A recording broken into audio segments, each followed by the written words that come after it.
murder things. Like Karen Anakin. loves the police things where people have been. She can't watch a horror movie.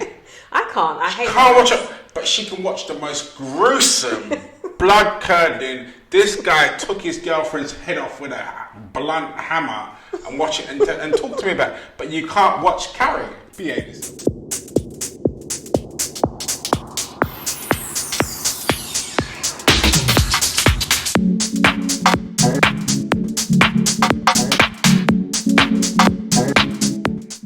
Good morning, good evening, good afternoon, whatever it is, wherever you are. Welcome back to the Couple School podcast. I'm joined as always by the lady of self-love herself, Charmaine and Andrew. Hello guys, how are you doing?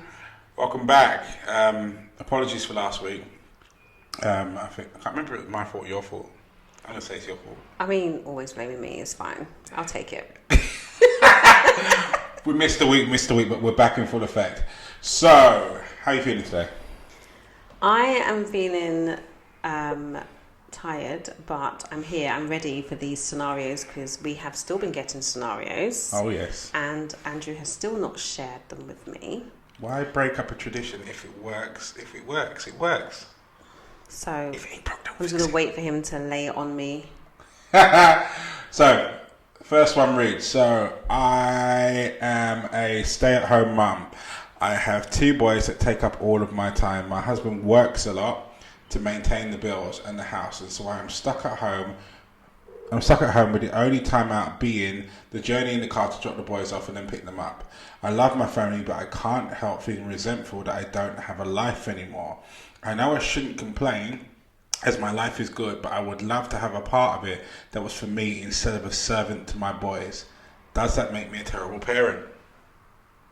Dun, dun, dun, dun, dun, dun, dun. No, it doesn't make you a terrible parent. It makes you someone that is looking for something more. Like, that's just what it is. I think sometimes we forget how difficult it is to just constantly be at home without any interaction from adults. Mm-hmm. And then when you do have the interaction with adults, it's kind of also the children, and it's just going from just being you and your partner to having a whole family of children. It's so difficult to then get that time where you can be yourself and enjoy. Yeah. So no, you're not a terrible person. Children are annoying, even our own. But listen, if you're a terrible parent, then I'm right in that boat with you because I love my kids to pieces. I love them dearly, but they drive me up the absolute wall and bend and round and back again. My 2 youngest ones, like Wednesdays are daddy daycare day, so I'm notoriously at home with both boys all day. Karen's at work, and then she goes to the gym in the evening. By the time she gets home, by the time she gets home, this is usually she's walking into me and one of them having a stand-up confrontation, or I'm got my coat on, I'm like, I need to go out. Wolf. And I'm out the door. Like, I completely get it. And the thing is, when you become a parent, like, everything becomes about the child. The minute that child's conceived and the news pops out, everything's about being responsible for the child and growing the child and making sure the child has got this, making sure the child's got that, and then it's all getting the kid off for all the events. Like, it's very easy to lose yourself in parenthood. Yeah. Very easy, whether you've got a partner or not. It's very easy to. And then if you've not got a support network, if you've not got friends that are also in that same boat, it can be very isolating because now you're the one that's got the kid that can't come out, hasn't got babysitters, so they can't attend birthdays and all the rest of it. They start making plans around you because they don't want you to make you feel bad. So it's very lonely, and I don't think people talk about it enough. No, I agree. Talk about it enough. I think they think it's some sort of taboo. Like, by saying I feel lonely, it's almost like waving the white flag and admitting I'm a terrible parent. And actually, it's not. You just miss being a person. Yeah, I think also it's like being a stay-at-home mum, and then I think she said she drops the boys off, so whether that's school or nursery. And so I remember doing this for a period of time, and it is so monotonous and boring, and everybody's at work. You're the only person at home, and you're getting up in the morning, you're rushing around, so you probably don't even have a shower. You just jump in a tracksuit, take the kids to school, get home, then have a shower, then clean up the house, then get dinner ready. and then pick the kids up, and then come back, and then the hubby's home, and then you're sharing out the dinner for everyone. You're sitting there having conversations, but still doing it to kids. Then you get them ready for the bed and the bath, and then you put them in the bed and bath. You have an hour or two to talk to hubby, have some sex, and go to sleep. Sex if you're lucky, by the way. Sex if you're lucky, if you're not tired. And it's just the boring routine. Unless you have, like, I had a pregnancy partner. So I had someone I had a pregnancy partner. So I had someone that was pregnant, a friend of mine that was pregnant at the same time as me. It's the first time my cousin was... No. It's the first time my cousin was pregnant at the same time as me. Yeah. And the second time a friend of mine was pregnant at the same time as me. Pregnancy partner. So it meant that I wasn't... Yeah. So I wasn't lonely. I had always someone on the phone to talk to while I was doing the cleaning. Every so often we would catch up, we would meet. So I think that is different when you've got something or someone to do, like even if you're going gym during the day or you're going to get your nails done. Like I was watching this thing the other day, so I was saying there's a difference between a stay-at-home mum and a lady of leisure. And a stay-at-home mum is constantly busy doing stuff for everybody else. Lady of leisure is at her own disposal. She doesn't have to do anything. She's like when she's doing it, how she's doing it, who she's doing it with.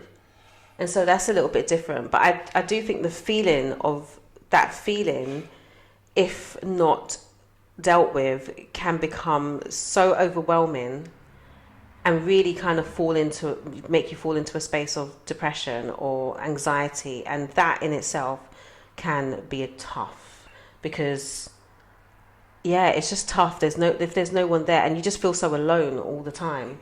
And there's not really anything that anyone can say or do because that's your world.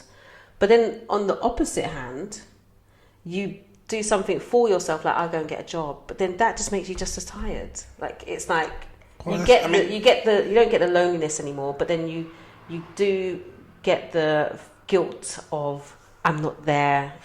Well, that's if you can afford to get a job. I mean, these days it's the concept of getting a job also immediately invokes the cost of childcare, and that's not cheap. I mean, I know people that have wanted to go back to work, but they literally couldn't afford it because the childcare bill is just astronomical. Yeah, you know, and it's that nursery age is tough. It is. I mean, you're not a terrible parent. You're not a terrible person, and where you are right now is the crux of postnatal depression that goes on everywhere. Not that I'm saying that I understand it all completely because I'm not the stay-at-home mum, but dads do get a portion of that because, as I said, both parents lose yourselves in parenthood. You know, what used to be about you now is about them all the time. And because you're spending so much time focused on them, your conversation becomes about them all the time. You know, and the conversation to yourself becomes about them all the time. And if you're not careful, all you're talking about is logistics of who's taking the boys or the girls to whichever club it was and school and this and who's paying for this and who's paying for that. And that becomes that conversation within your relationship. And if that's the case, that's where you've got to really pay attention to make sure you influx something else in there. To filter it out. Otherwise, that's how people start drifting apart. Yeah, it's tough. It actually is tough. What do you think? Do you think it's the same for stay-at-home dads? Do you think stay-at-home dads have that same feeling? Because we're having more and more stay-at-home dads now. The numbers are going up. There's more women that are not using their full maternity leave and leaving it for dads to do maternity leave as well. Then there's more dads that are staying at home with the children during the nursery. Do you think dads have the same?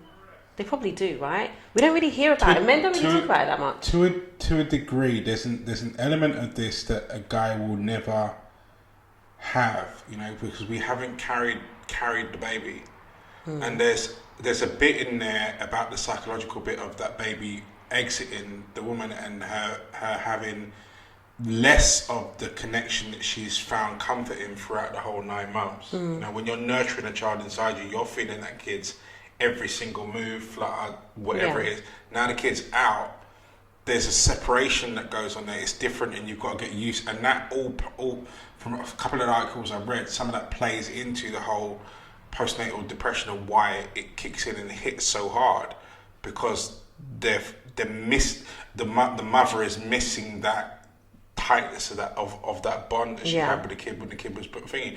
So a dad's not necessarily going to have that. And don't forget, for dads, the dad chip really switches alive. Well, it certainly did for me when you have a physical child there to hold and to move and to play with and to do stuff with. So actually, for a guy, the minute the baby's born and the bigger the baby gets, the more involved we can become and the more needed we are. Yeah. So actually activate something for us, for the kid. Actually, I would like, for when I think about Matthias and Xavier when they were tiny, when they were really small, like, you know, I've got big hands, I don't want to break one, like, yeah. You know, the more robust they become, the more I can be involved. So it's more, I get more out of them as the older they get. So if you take a look at Karen's sobbing her heart out because they're getting bigger. Yeah. But I'm celebrating the fact that they're getting bigger. And I can do more with them when they're at home. So when they can talk and this and the other, all of the bits that irritate me in the sense of going around, well, what is wrong, and having to go through your checklist, you know, are you too hot, are you too cold, do you need a nappy change, do you need like, because they can start telling you that, it makes the experience much more pleasurable. So I think whilst guys do feel the neglect of being able to being disconnected from their social groups, but I think men are not necessarily better, but we rely much more on compartmentalizing things and putting things in its box, and we have uses for things, but then we can shut that bit off completely. And I think that helps us not fall as victim to it as much as what a woman might do. What about if he is a dad that is decided, or it's more financially viable for the mum to go to work and dad's at home? Do you think men have the same loneliness feeling? And if they do, because I mean the numbers are rising of how many stay-at-home dads there are. If they do, is it that they're just not talking about it, or are we not focused on the stay-at-home dads and how they're feeling? I don't think there's as much of it, because I think for dads, like as I said, the older the kid gets, the more they're likely to just throw a bag together and out the door, go to the park. Like, it's an activity that we can get involved in, and we can be a bit of a kid ourselves. So it's enjoyable. I think when they're tiny, if a dad is at home with a kid and he or she is really, really small, then there's a bit more of a struggle there, because there's less things that we can practically think of to do. Yeah. You know, but the older that kid gets, for a dad, I think it's easier for them to deal with, because they're like, okay, cool, we'll go to the park, we'll do this, get back. You know, there's things that we can do or throw money at that create a scenario that takes away we've got nothing to do aside of it. And I think it's interesting in terms of social connections, like, I think as long as a dad had a point where the mum come home and maybe an hour or two where he could get out and then go and check a friend or what have you, I think we can level things off easier in that respect. I'm interested in this. So if you're a stay-at-home dad, I'm interested in your view. Like, do you have the same feeling of loneliness throughout the day? And also, are you doing the whole wraparound care as well, as in, like, you know, the housework, the cooking, the sharing food? Like, I'm just interested to know what your experiences are. So do share it in the comments, because I find that quite interesting. I think the wraparound care bit, I say definitely. I do. So if I'm at home, imagine you're doing Wednesday. Your Daddy's Okay Wednesday is every single day, Monday to Friday. Yeah, but then I'm a routine dude, so for me, but Wednesdays are difficult in terms of, like, the constant talking, the Daddy, I need this, Daddy, I need that. They are, but you can plug them. So one of them really loves Blippy, the other one really loves something else. So you park that one in front of the TV, that one comes into the kitchen with you while you load the dishwasher, then you swap, so then you take. Yeah, but you build a routine around it. Yeah. I would, and don't get me wrong. Like, I do think women do build a routine about it. I'm not saying they don't. I mean, for me, I think it's just lonely and boring. As long as I had but I get that it is. Yeah. And I'm not immune to that. Yeah. But I mean, as long as I had. Like, for me, the gym's my outlet. Yeah. So as long as, like, that's what will balance it for me. So I don't have to go and check friends of mine every day. Right. but I have to train every day. So if you couldn't train every day, that would send me barking. So I think that's what she needs to do then, isn't it? Because she doesn't have any form of... You need something for yourself. Yeah. And I think this is where I think women are more socially reliant on that thing for themselves than what guys are. And I think that's the differentiating chip. Like, say for me, I can go to the gym by myself with my headphones in, and that hour to an hour and a half that I'm in the gym is my release time, is my detox, and I can come back refreshed. I think for Karen, it's very different. So Karen loves to go to afternoon tea with her friends. Like, so that's her detox because she gets to be in an environment where there are no children around and it's outside of the house and it's out in a public place and it fills her social butterfly wings. You know? And I get how important that is for her. Don't get me wrong, I'm moaning sometimes because it costs money, but I get how important it is for her to not be a mum. Yeah. And I do what I can in order to facilitate that, to go, right, well, just go, you need your Karen time. Yeah. I get it. You know, but I think if you're looking for the differences between men and women and how we handle it, like a guy will go golf. If you take a look at these things, they're very solo sports, so they're not social reliant things. Like they're very just me, myself, and I my work.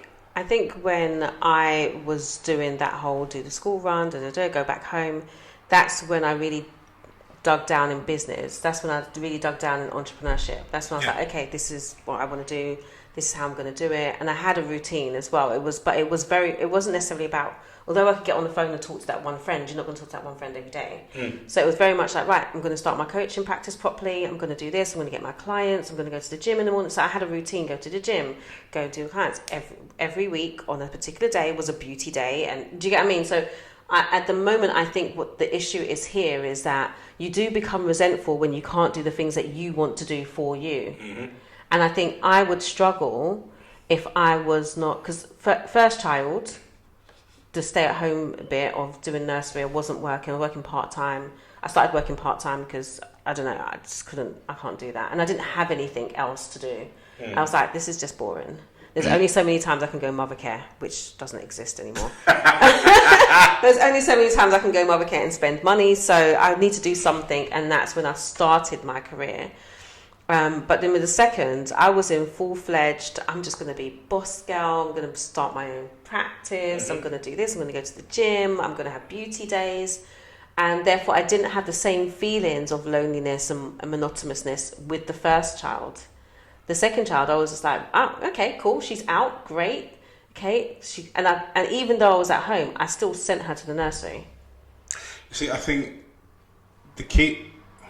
School was really great. We all know Char's not normal, so we know that. But I think you've hit the nail on the head for helping women and men deal with this situation. Is not to forget you in it. And I know that's really hard. I know it's really hard not to forget yourself in that wonderful blossoming world called parenthood, because it's very easy to get swept up into the mix of it. But it's imperative that you don't. It's imperative that you have a little sliver of it in there for you and not allow your circumstances to swallow that up. So if you are a stay-at-home mum and or dad and you've got a partner, then your partner needs to understand that you need a bit of time. And whatever that time is for you, whatever that time represents for you is what that time represents for you, but you need a little piece of time for yourself. If you're a single parent, then endeavour to find a way to create that time. So let's say, for argument's sake, if you're a single parent, you may not be in a position where you can afford to have childcare and that sort of thing. So utilise when those kids go to school. The minute those kids hit school age and they're off there, fine, bang, put something in there and I can't stress it enough, put something in there that's for you. Now, I don't know what that might be. It might be going to get your nails done when you can afford to do it. It might be going to take a walk in the park. It might be, going to the cinema. It might be going to the theatre. It might be walking for a place that you don't know, going on, what's his name? Paul. He's on the coach guy on... I know, Bronson. That's the one. Yeah. I haven't done it yet. Karen talked about it. We're going to do it. But he's just the date night idea that I just can't get out of my head. So he's like, okay, cool. What you do is you and your partner, you go and book yourself for a viewing in your house that you can't afford. Yeah, I've seen that, yeah. And then just go. And we're going to do it at some point. But even that, just take yourself out. And what I'm saying is take yourself out of your world. So take yourself out of what you consider to be your norm and put something in there that's out of it, that breaks the chain and breaks the cycle and creates something exciting that you can talk about. Because that's the bit that's missing. Now, because everything around children, let's face it, it's all about routine. It's all about things being structured and put in the same position every day because it works for the kids. Yeah. And it works efficiently for you to get to do the parent bit. But the bit that we miss most when we become a parent is the spontaneity. I say to people all the time, they go, okay, well, what's the first big thing to look out for when you become a parent? And like, you will never be able to do things just because anymore. You'll never be able to get up and go, yeah, I feel like just... Yeah. It doesn't work because you've got these little people that demand to have nappy bags sorted out and you've got to work out whether they've got bottles in there and have you got milk and have you sorted out the food and they've just now puked all over their top, so you've got to go get them changed again and maybe get them in the bath. Like, spontaneity goes the minute children come in because they are spontaneous individuals that swallow all of that up. Yeah. So you've got to really put emphasis on finding a way to put that in. And I say that, but also with the caveat of going, accept the things that you cannot change. So if you are a single parent and money's an issue and we can't afford repairs and childcare and all the rest of it, then you may have to bide your time until that kid goes to school. Now, if the kid, in that period of time, in that space between the kid going to school, find snippets of time. It doesn't have to be a big, massive, bedtime. A lot of the time. Yeah, whenever you can. Yeah. Whenever you can, find time for you and do something selfish. So it might be, if CSI is your thing, or murder, like women love these murder things. Like Kat loves the police things where people have been. She can't watch a horror movie. I can't. I hate. Can't watch it, but she can watch the most gruesome, blood-curdling. This guy took his girlfriend's head off with a blunt hammer and watch it and talk to me about it. But you can't watch Carrie. Behave yourself. But whatever it is that's for you, do that in the spaces of time that you can, and that will be your reward until you can actually build it out in a structured fashion. Even better if you can do something like what you did here, where you're like, okay, cool, I'm going to create something that's for me. And that's the beauty about what you did there, is because it's something that you can it's not just for the moment, it's something you build in that breeds into something that actually carried you through the second child. Yeah. And now on past that. So if you can start business, great. Entrepreneurship, awesome. But gym, awesome. But whatever it is, make sure it's about you and it's for you. Yeah. And the better that you feel, it really also supports your relationship. I think it's so important that if you're in a relationship and like you're at home and your partner's working all day, and then the partner's coming home to the family and all of this, you still have to make time for each other, because people that have children to bring each other together. Just know that that children create distance. Children create distance. I'm so glad you said that. No, but it's true, because sometimes like people are like, oh my god, let's do this. Like, obviously me and Mr. 6'3" don't have kids together. We have two. I have two girls. He has two boys. And we talked about it, and I was like, this makes no logical sense to do this because we are so good. I am so old. It creates distance. Children will not make your relationship. No. They will break your relationship. They create distance. All right, listen. And that's not to say that it's, you just have to be in a good place if that's what you want to do. But they do create distance. So it's very important that when you do have them, that you create time for yourself and you create time for your partner. You have to find it. Wherever you can grab it, you have to find it. But I just kind of wanted to put that out there, that's so important. You need partner time, self-time. That is like the golden, like there could not be a gem big enough that you could drop into this whole scenario. Like, I speak to so many people that believe and they fall into this fairy tale that you're going to have kids and it's going to bring the two of you closer together. because we share DNA now. We got something that shares both our DNAs. Listen, right? No. I'll tell you this straight up from now. Parent of 5, like, it doesn't work. It does. Your kids, those little individuals, those little tiny people that are the spit of you and act like you, talk like you, behave like you. Those people, them ones there, they didn't come to create happiness. They came to create havoc. They cause absolute It's chaos. not for the weak. No, it's not. They are unrelenting, uncompromisingly, like, about them. That's the beauty about being a child. They're 100% selfish. 100%. Yeah. They love you to the T. Don't get me wrong, but they are all about them. They're not in it for you, and that creates the space. Mm-hmm. That creates the space, and you've got to accept that when you decide to go down the wonderful world of parenthood, they are going to test you, because they're coming at it for them, not for you. They love you to pieces, but they're coming at it for them. You know, and your relationship, if you're not careful, will fall sacrifice to that. And I don't mean just your relationship with your partner, but I also mean your relationship with yourself as well. It's something that you have to safeguard, and you have to put things in place and in there to maintain and give it what it needs. Yes. So no, you're not a terrible person. You're not a terrible person. You're not a terrible parent. You're doing exactly what you should do as a mother. However, you need to create space for yourself. You need to create space for your partner. Do something for you. Absolutely. Don't forget you.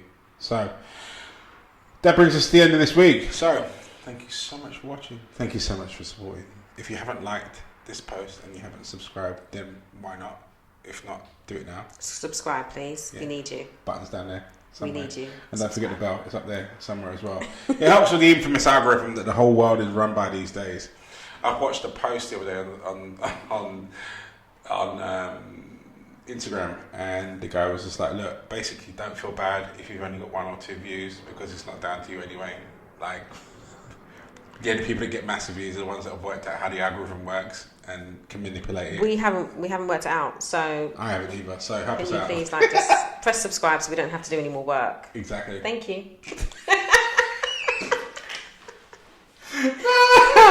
That's a wonderful way to end it. So on that note, you stay strong, stay focused, and we'll catch you next week. Oh, sorry, before I forget, don't forget, couple school, after school, on Tuesday 9 p.m. Don't forget it, come and disagree with Charmaine. She loves it really, and so do I. Stirring the pot. You know, stirring the pot. And if you haven't done so already, please don't forget to follow us on Instagram. Again, it helps the infamous algorithm. On that note now, peace.